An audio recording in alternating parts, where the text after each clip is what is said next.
Hello, welcome to this special episode of Rangerverse Medieval. And right now, as you can see, our Cranston is not here. We're recording this right after our last session, and he left and never came back. So he might come back during this, he might not. I'll record a separate session with him. So, the point of this, if you've ever seen an episode of, I don't think Critical Role ever did anything like this, but if you've ever seen Not Another D&D Podcast, Bombarded, I think, something Random Chance or Random Roll. I can't remember the name of the podcast, but a lot of D&D podcasts, D&D actual play podcasts, they do this episode where they basically do an exposition dump, a lore dump. Who the characters are, their motivations, the setting, the story, all of that. So that's what this is. So I came up with an idea a long time ago to do, what if the Power Rangers was set in medieval times?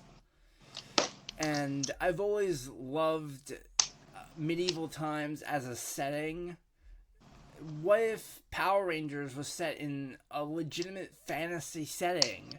So instead of morphers on their wrists or on their head or whatever they say, whatever they have, where they call out to Zordon or whoever to give them their powers, what if they just got their powers via some magical item, and then they called out to, in our case, their spirit animals to get their powers and have their suits and everything? I thought that was a cool concept, so that's what Rangerverse Medieval is. And its origins. Now, something I should have mentioned the very first episode is the setting, and that's what I'm doing here. This is all set in the town of Faerun, and its nearby setting. So I made up the town of Infinitum because I'm pretty new to D&D as a platform, so I don't really know the little settings and everything. So I looked up the location of Faerun on a Dungeons and Dragons wiki, and I figured, oh, that's a good place. It's a nice coastal area. And I can make up a town for us to start in, and that's exactly what I did. Now, I figured, what about Zordon? What about Alpha? Zordon, if you've ever seen the Zordon era of Power Rangers, then you know who Zordon is. He's this mystical being who gives the Rangers their powers in the very first episode of Mighty Morphin, and then, spoilers for a little bit over 20-year-old show, Power Rangers in Space, he ends up dying to Andros's weapon swing and making all the evil in the land turn good. But that saga is kind of legendary in the Power Rangers community. And I figured, what would Zordon be in medieval times, or a fantasy setting? He'd be a wizard. Why the F not? And instead of Alpha being this little annoying robot, why not have Alpha be a dwarf who is just annoying by nature and doesn't like to be social? So that's where Alphaeus came into play. So let's go around the table, as it were, and introduce our players and our characters. So, Anthony, why don't you start us off? Thank you. So, you guys, if you've seen any episodes already by now, you know my name is Anthony Geetman, 27 years old, been a huge time Power Ranger fan as long as I can remember. Family tells me I've been watching it since I was like 2.5 or so, thanks to my cousin, who's a few years older than me, getting into it.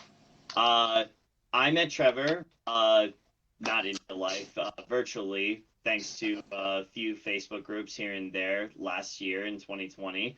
Uh, he and I started talking about one of his projects that he wants to do a Super Sentai and Power Rangers crossover, to which I volunteered my services. Well, thanks to Brandon putting the bug in his ear saying that, hey, Anthony's a voice actor, he can voice act for your project. And, we hit it off ever since. He told me about a D&D session, inspired a little bit of Power Rangers twist with evil times and everything like that. Looking to expand my circle of friends in whatever way I can, especially people who are into Power Rangers, because there aren't a lot of us in here in the Northeast, I would say, of the United States. Or there are, you just don't know where to look. Yeah, And exactly. The tokusatsu genre that Power Rangers is sort of a part of. Big monsters and Japanese-inspired heroes that go to fight them. It's a very nerdy subject. indeed it is. But yeah, I was just actually getting into D&D myself with a different group of friends that I would meet up with. We all work at the same distribution center, and I was like, yeah, sure. If it's got a Power Rangers twist, I can't really say no to that. So, as far as my character, so being the big Tommy Oliver fanboy, I should say that I am, I thought, all right, well, I want him to be based off of Oliver, but I thought, all right, let's make him sound more regal. Thomas Oliver has a nice ring to it. No, Sir Thomas Oliver. Yes, because, Power Rangers are much like knights. They protect people. So I Sir Thomas Oliver, and I started thinking, how's about this? Because Trevor told me come up with a good backstory for him. And I thought, if I'm going to base him off of Tommy, which version should I go with? And while Green Ranger Tommy has always been my favorite, in terms of power, the Zeo Crystal, they say, grows stronger over time. So I thought, let's say that he comes from a long line of knights in his family, and once a generation, a prodigy is born. And because Tommy is debatably the greatest ranger that ever lived, according to many people, I thought he is going to be that said prodigy, and using his relationship with the wizard, as it were, like, since that's Zordon's, he's obtained many powers over the years. I thought that was an interesting parallel since that's exactly what's happened with Tommy. He's been several different Ranger colors and part of several different Ranger teams. And I said the most powerful of which is the one he's come into recent possession of, which is drawn from a magical crystal that grows stronger over time but can only be wielded by the chosen few who are pure good, just like in the show. I thought that's got a nice, interesting parallel to it. I passed it on to Trevor, and he's like, "Damn, you came up with that yourself?" I'm like, "Yeah." So that's my character, and yeah, I think that's everything. Unless you want me to go over anything more, Trevor. Yeah, there was one other thing. I was thinking something that I want to go over again because not everybody has seen our first episode. What was Sir Thomas's motivation for going to Infinitum? Yes, thank you very much. So I couldn't think of a name for like Angel Grove that would sound regal enough, so I just thought when in the story they said, "What kingdom do you come from?" I just thought of off the top of my head. I started thinking of various seasons and locations, and I'm like, "In America, sure, why not? It's Power Rangers related, so it could work. I could roll with this." So Sir Thomas Oliver, I mentioned, comes from a very wealthy country. The family and everything like that treats him well. Everyone in the kingdom is well off. This is my fantasy. This is my backstory, and I thought, let me just be happy. And so, Sir Thomas Oliver was basically just going into a town to look for weapons that could better protect his kingdom because he is all about protecting. So yeah, he was looking for some weapons, ended up into some strange but useful sort of friends. And yeah, we'll see where this adventure goes from here on out. Indeed. So, Jack, tell us about Leonidas. Well, Actually, tell us about you, because you're new to the group altogether. So, yeah. Well, my name's Wes Timms. I'm 27, about to be 28 in April. I've been liking Power Rangers since I was a little kid. I started watching Power Rangers when I just turned 2, and that was when Zeo, I think, was out, like 96 area. That would be the same era for me as well. yeah, And just, I don't mean to cut in, Jack, but um, for those who don't know, my history with Power Rangers, I didn't start watching until Lightspeed. And ever since, I've been pretty much obsessed. Although, I did stop around Operation Overdrive because I mean, those in So the it's PR okay. community know all about Operation Overdrive. we don't talk about that. It's a mess. But when I saw Samurai, I started getting back into it and I started looking things up. And that was around the time when Megaforce was on the horizon. And I saw the trailers for the legendary battle and Go Go Go Kaiger's version of it. For those who don't know, Power Rangers is based on Super Sentai in Japan, and Kaizoku Sentai Gokaiger was what Super Mega Force was based on, however loosely. And the whole gimmick with Gokaiger is the Gokaigers could basically use the previous Sentai's powers with their keys and everything. And I saw the 100-man battle, or whatever the hell they call it in Japan, and I'm just like, holy crap, this looks amazing. And obviously, I didn't know what the legendary battle would become. So that pretty much got me back into the fandom. And Lightspeed will always be my favorite. And I've told Anthony, Brandon, and Jack in the past that my one dream is to like do the morph with Sean, the Red Ranger, at a con or something. That would be just I would never forget that as long as I lived. But He's a very cool dude. He actually yeah, signed my Morpher. that's I'm so jealous. But Sorry. anyway, not to interrupt, Jack. Keep going.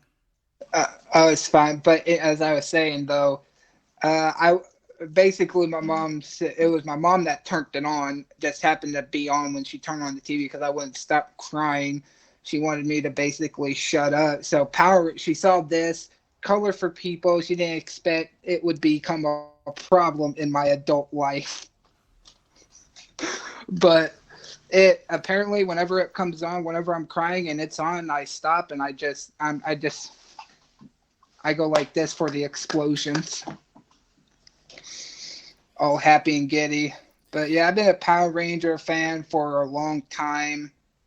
I met Trevor, Brandon, and Anthony about a month ago, I would say, a month and a half.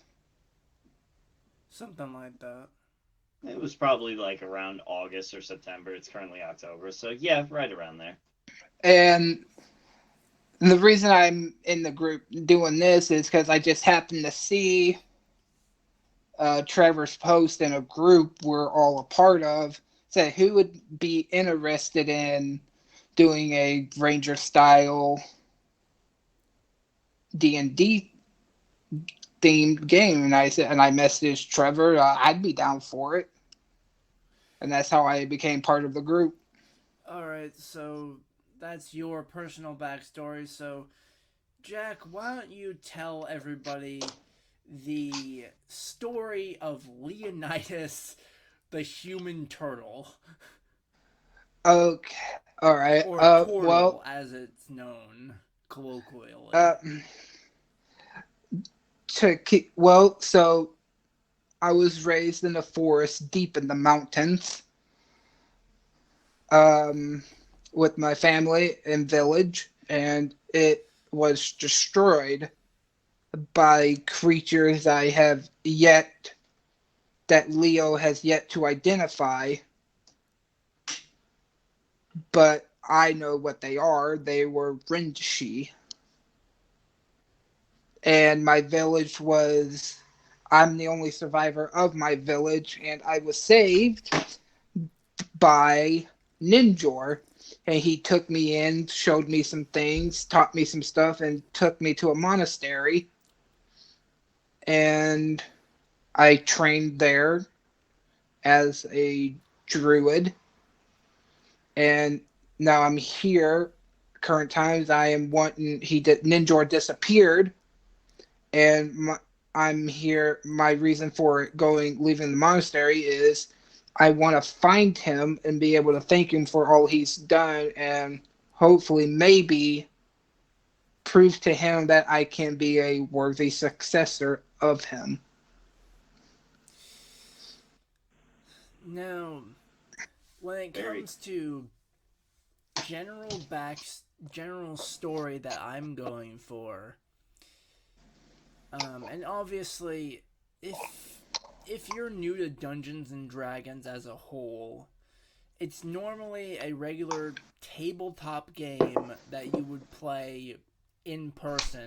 Obviously, we don't have that option, especially in the COVID era.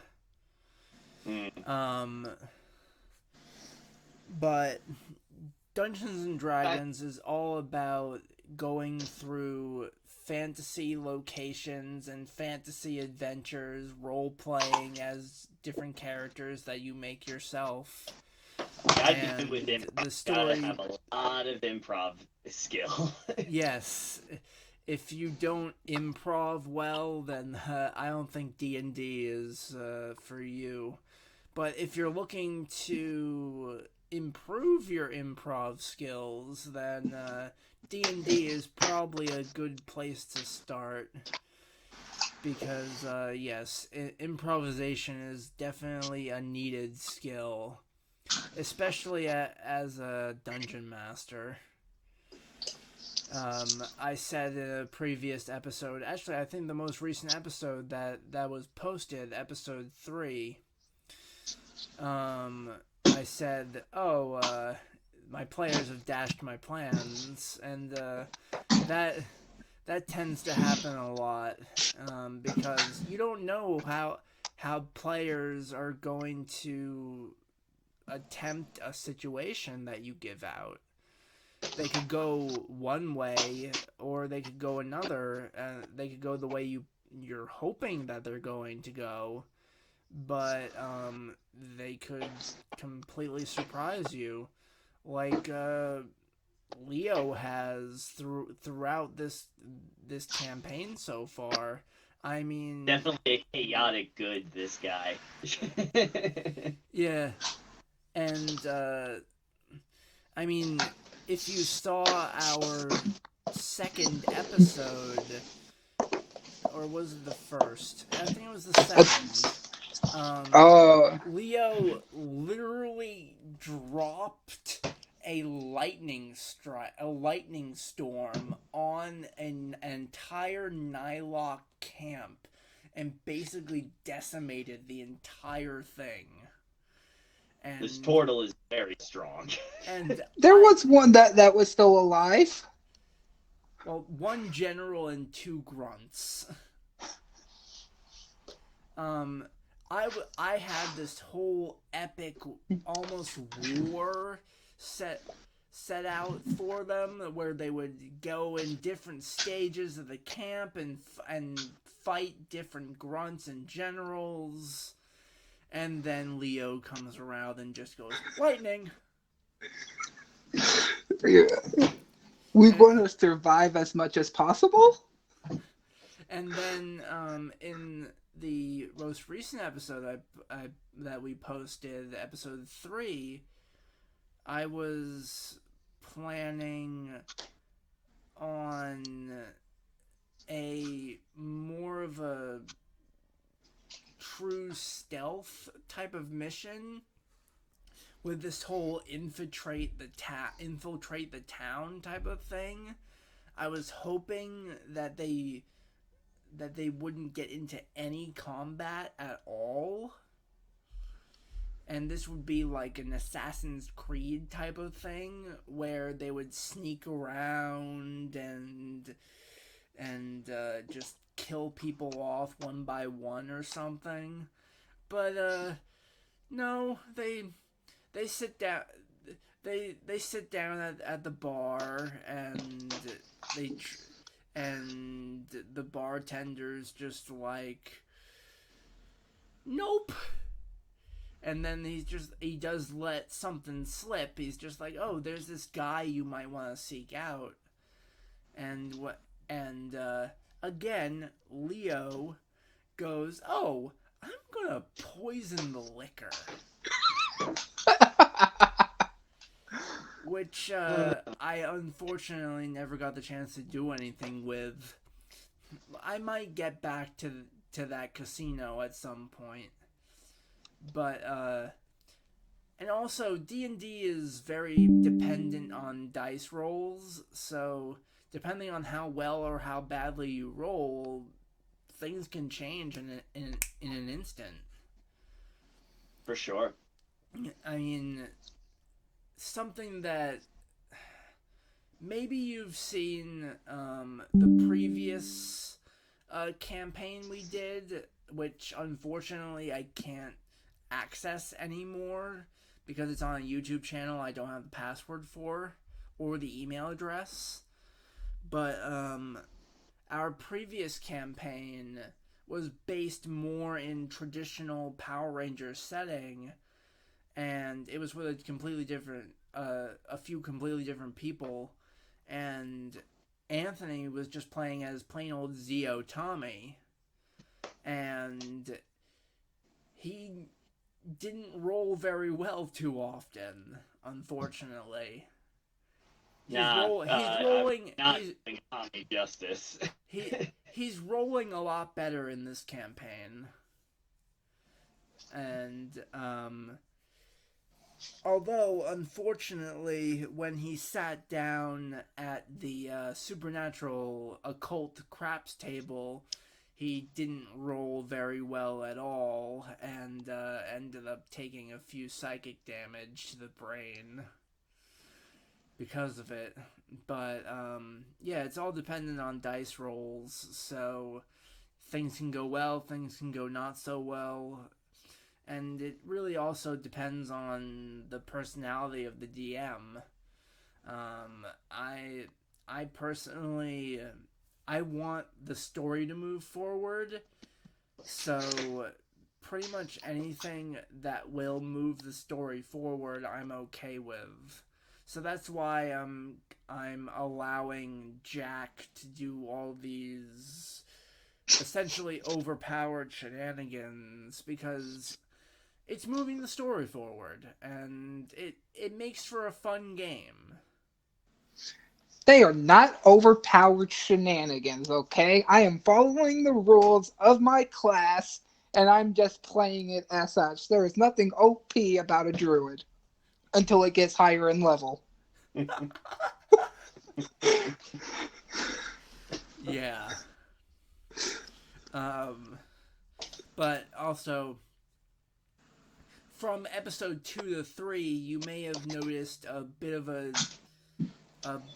change in Sir Thomas and Cranston's modifiers and stuff. Previously, we were going off of a character sheet that Anthony and Brandon made themselves. From episode 2 to episode 3, they had a little bit of help from our turtle friend Jack here. And he made them some updated characters to more properly reflect themselves in the game and give them some things that would make a little bit more sense, and also give them some more shenanigans like he has. We kind of be lost here without Jack, only because he's like the most experienced out of all of us in D&D terms. Yeah, and that's what I tried to find in the last campaign. I found I probably could have found someone a little bit closer to our age. He was like 13 years old or something. I found him on. Excuse me? Yeah, I found him on Discord. Okay. And he said he was willing to help out, so I let him help out. I figured his age didn't matter too much as long as he knew how to play the game. But, and I'm still learning the 5e system, but basically whatever new I learned from the campaigns I'm in, I basically just take all that knowledge I learned that session and I bring it into this one. Yeah. So I'm always evolving. Yeah, me too. As I said, I'm pretty new to D&D as a whole, so anything I can learn from anywhere, I'm definitely wholeheartedly willing to. I'm not the know-it-all type, as Jack and Anthony and Brandon can all attest to, I'm sure. If I don't know something, I will let you know. But as in terms of the actual story that I'm going for here, I was thinking most traditional Power Rangers seasons, they have their full team at the start, or most of their full team at the start, except only Super Sentai in Japan really dabbles with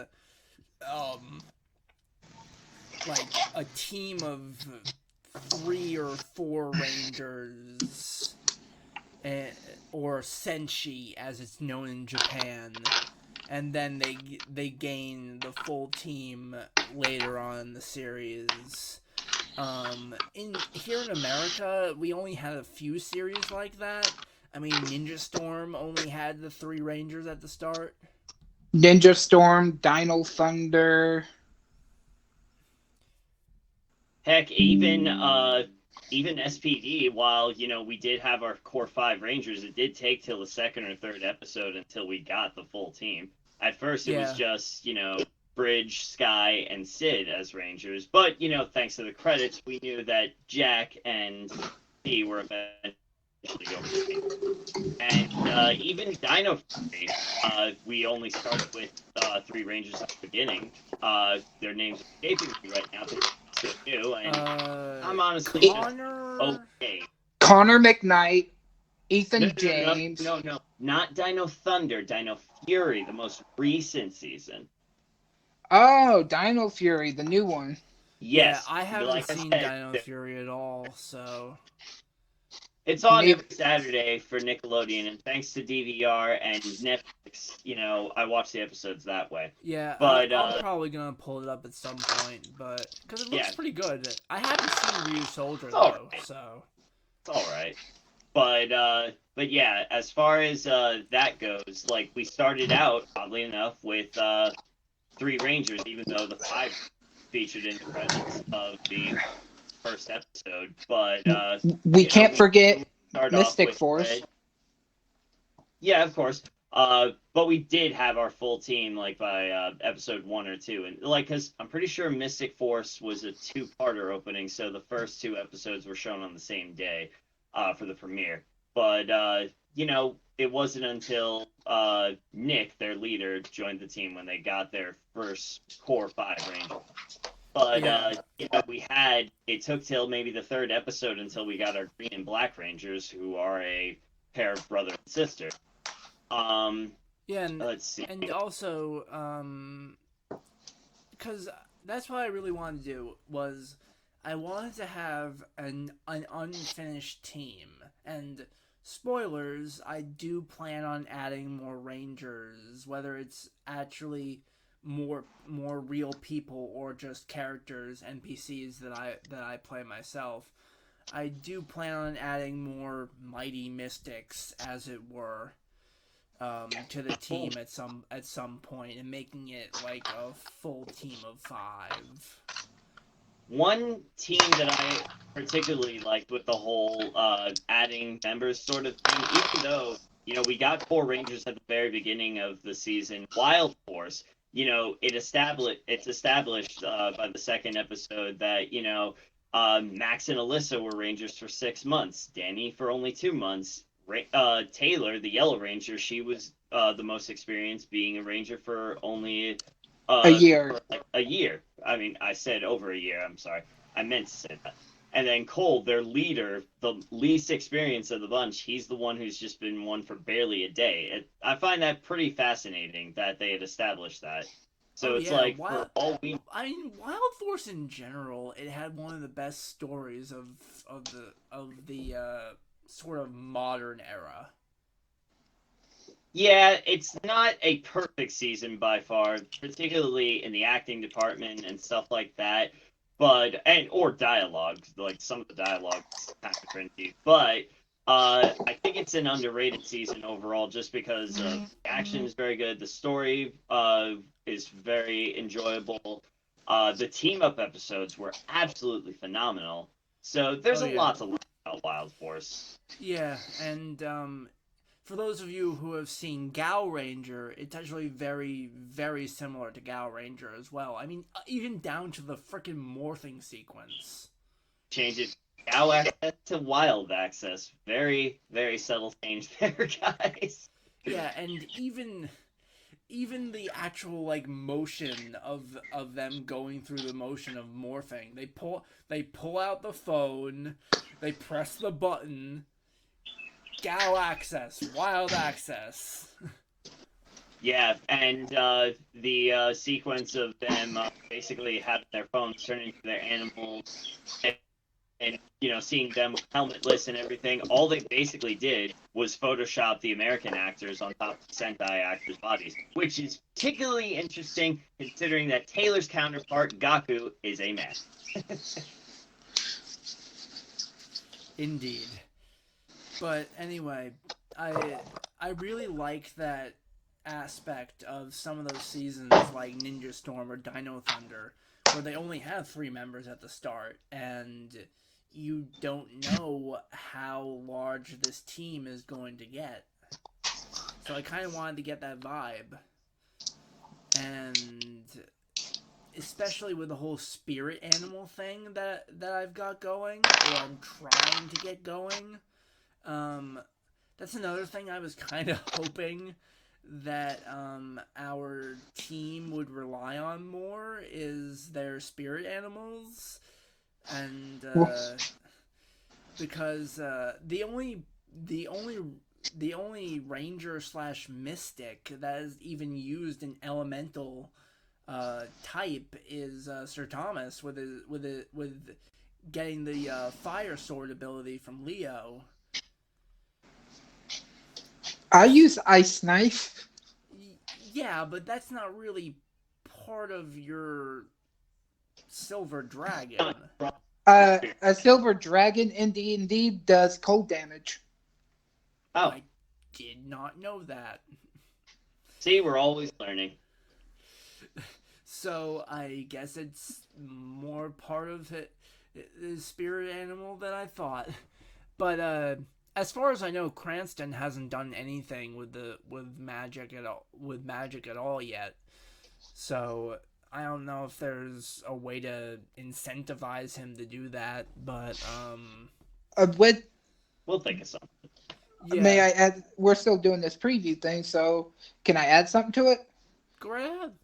So basically, with that quest you gave him, he's gonna be infusing magic into stuff. That is his job. That is what he does as an artificer. They imbue objects with magic. And they have to be highly intelligent. And oddly enough, just like because gorillas are highly intelligent creatures. That is So true. so basically that's probably why also it could also be why his intelligence could be so high is because his spirit animal is the gorilla. All right. That's Oh, what's and giving him his boosted actually, intelligence. that's another thing I completely forgot to ask of you with your character introductions. Why don't you guys tell the audience your classes that you chose? Jack. Oh, Jack, you mentioned it. You're a druid. Yep. You mentioned that, but Anthony, why don't you tell the audience what class you chose for Sir Thomas? That's a very interesting question. I know I'm not like a full-blooded human. I know I'm some sort of hybrid. Jack, as Trevor mentioned, helped us come up with all sorts of different things for us. So, what did we decide I was again, Jack? You're a variant human. There we go. I And said class, not race. right. Sorry. So I'm a paladin because I figured since my powers come from a magical crystal, paladins use magic and stuff all the time. Even though I'm a knight first, and I've been using a lot of fatal blows with my sword and stuff like that, and daggers and all of that good stuff. I can technically use spells. I'm sure. So I'm a Yeah. paladin. Yep. And, I gotta ask though, Jack. So you told us about your character and stuff like that, but I'm very interested. How did you come up with the idea of a turtle man for your character? TMNT. Actually, that's kind of fun because my favorite episode. I mean, I like In Space, and my favorite couple episodes is when the Ninja Turtles crossed over into that universe in Power Rangers in Space, and now they made a mini series of comics to where the original Rangers like Tommy, Jason, Trini, Mighty Morphin meets them as well in the comics. It's interesting to note that it's the Nickelodeon team of Ninja Turtles too. So. And what's really cool is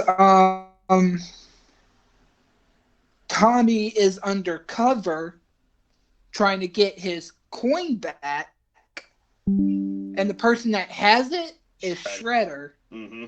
I've read the comic. It's so well written, but I wouldn't expect anything less from Boom Studios. Our paladin Sir Thomas here actually got me into reading the comics, and I'm slowly going through them. I don't know if anyone out there has ever heard of a service called Scribd, Scribd. It's basically Netflix for books. Oh, nice. He may or may not be sponsored to plug that service. But yeah, that's why I absolutely love it because I'm reading so many different things, and the service actually has a crap ton of different comics, including both of the main Power Rangers series. That's nice. So I'm slowly going through, and I actually just met Ranger Slayer last I read. Nice. So, and as I told Anthony in our personal chat, I actually really like that character, that version of Kimberly. I love the suit. I love the bow. It's It's really nice. So I don't know why I named my character Leo, but that's why I thought I've never seen I wanted to have like a monk ninja turtle thing. I didn't know if there was a turtle type race until I came across Turtle.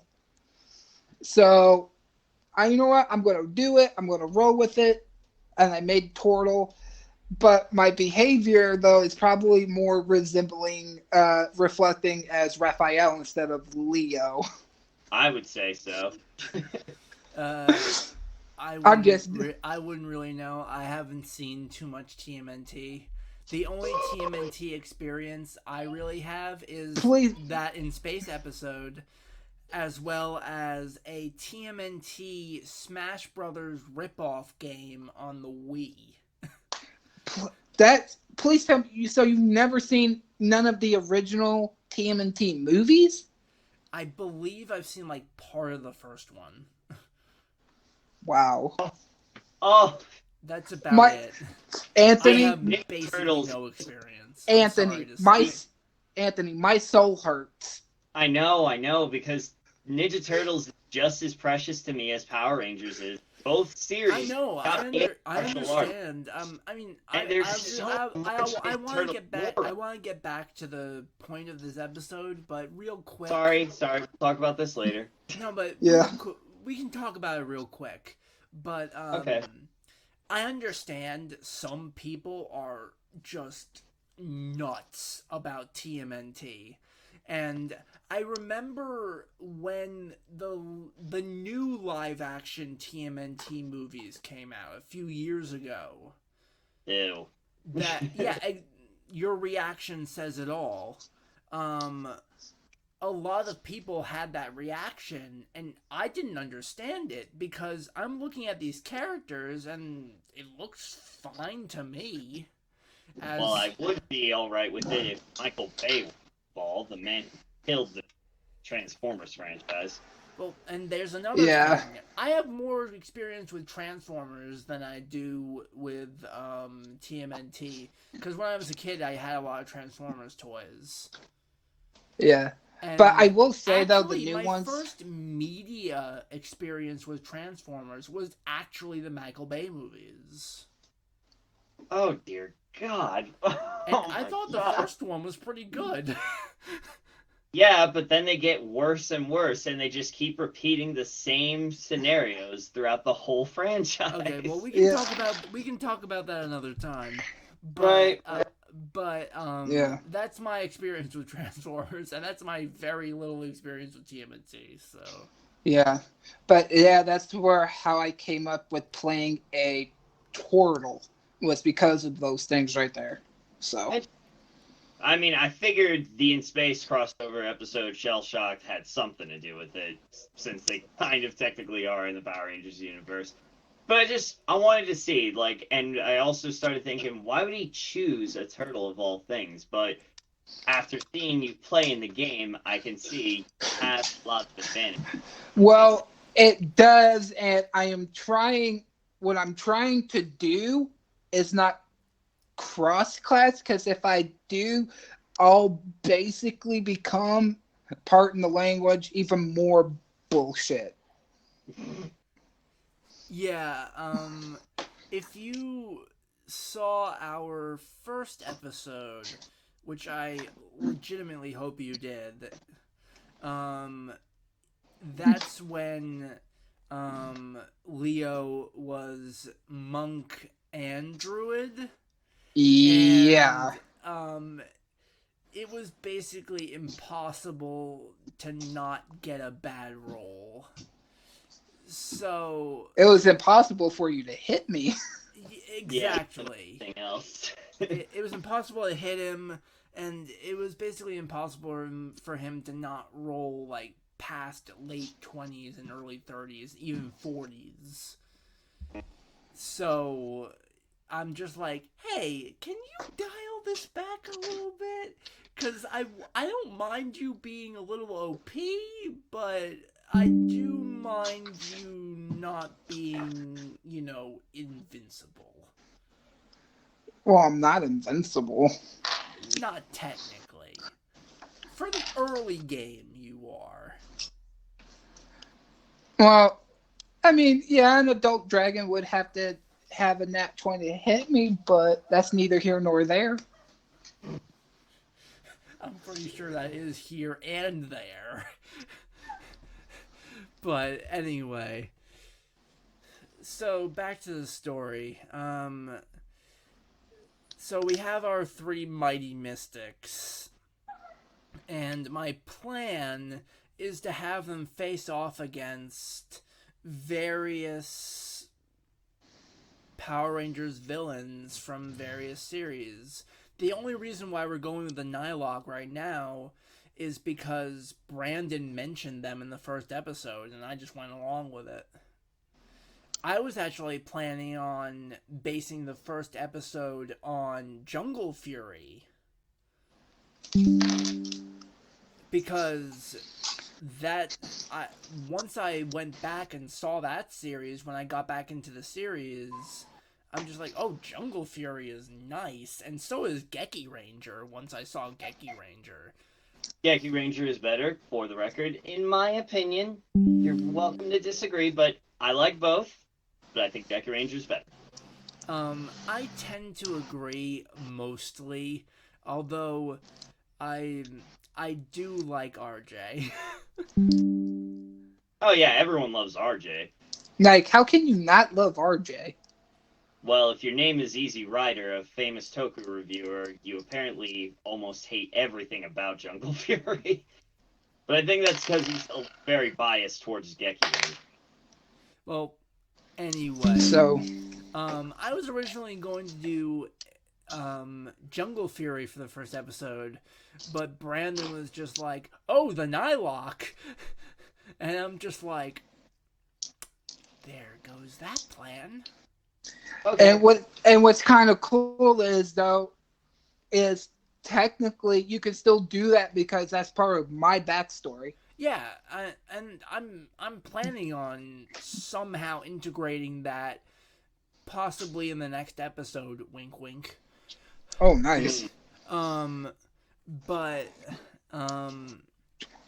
One villain at a time. because I actually really like the Geki Ranger / Jungle Fury villains. I love their style. And obviously, being a martial artist myself, I love the martial arts kung fu-ish theme. Where would we be without Weiger? So, the first episode was going to be Jungle Fury, but then Brandon. But I really like the way it went, because I'm also a huge fan of Samurai, so it works out. As well as Shinkanger. One of us in here is. As well as Shinkanger. Shinkanger is an amazing Sentai. I have seen a few episodes of Shinkenger. I stopped it after a while because there were some other shows that I was getting into. Plus, I found it too similar to Samurai, although better executed. I still was being reminded of Samurai, which I'm not a huge fan of. But I will say this, Psychic Lover is one of my favorite J-rock bands, and the theme for Shinkenger kicks so much ass. Yeah. Send me the links to where I can watch that. Will do. So that's your lore dump. I guess we can call this episode 0, I guess. Even though we're technically doing this after the campaign has already started. I do want to add something. Like, this is out of, obviously we're doing the back stuff. I'm surprised Billy, Brandon's character, Billy, ain't turning into a homicidal rage monster against these Nihilok. I'm just putting that out there. Well, I think he's really trying to play this off as MMPR Billy. Okay. And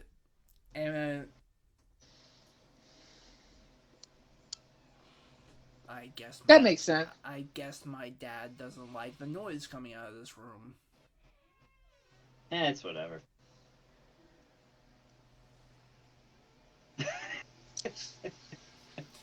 Don't mind him. But Cool. yeah,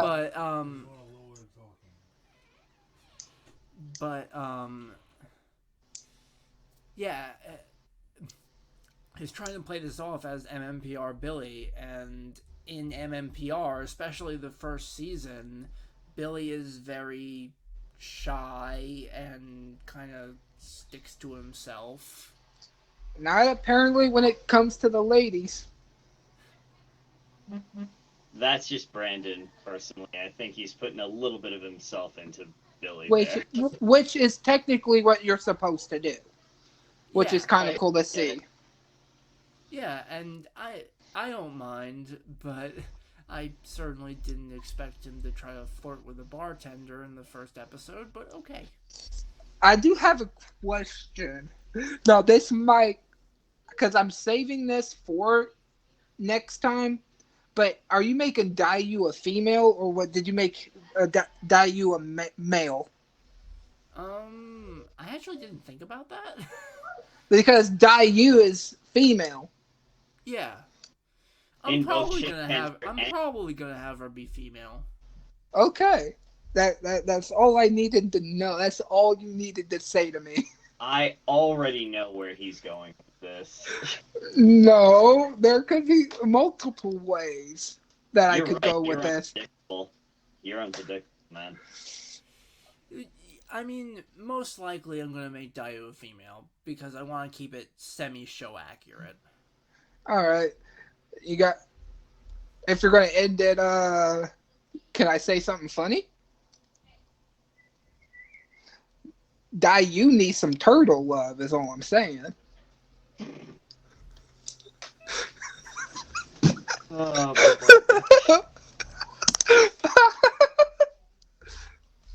What? Dayu needs some turtle love.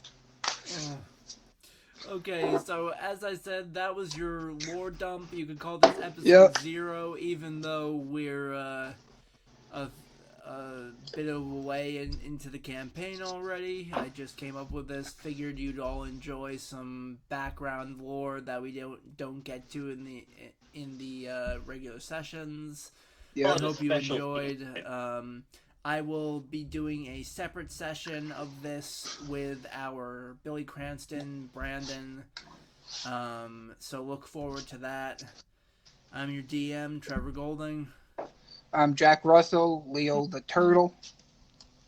And I'm Anthony Giedman, Sir Thomas Oliver.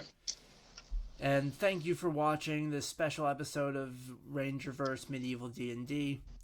May the power protect you. Yep. Later.